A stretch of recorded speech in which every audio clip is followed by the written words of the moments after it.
защото филмът е ужасен. Нека да започнем с това, че филмът започва как един от учените, които трябва по принцип да се водят с доста висок коефициент на интелигентност, изпуска своята... Той не я изпуска, той просто хвърля опаковката си от Сникърс на земята, която влиза в системата им и унищожава по всякакъв начин security системата на целия остров. Така започваме.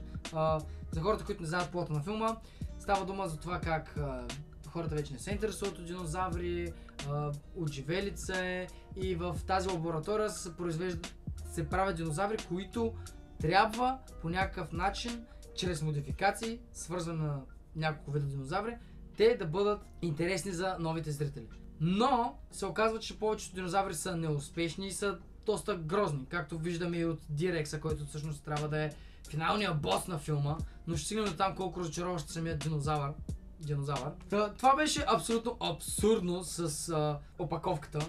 Няма да покажам сцени от филма, не че някой ще го интересува с моите 13 гледания, които това видео ще получи, но все пак няма да го правя. Началото на филма беше просто скандално, как цялата история трябваше да започне. Аз просто само като видях тази сцена първите 5 минути си казах, окей, аз бях излъган, този филм ще е ужасен. Друго нещо, което не е виновен филмът за това нещо, а моят приятел, с когото отидохме да го гледаме, който видя кога е свободно, кога има билети и така нататък.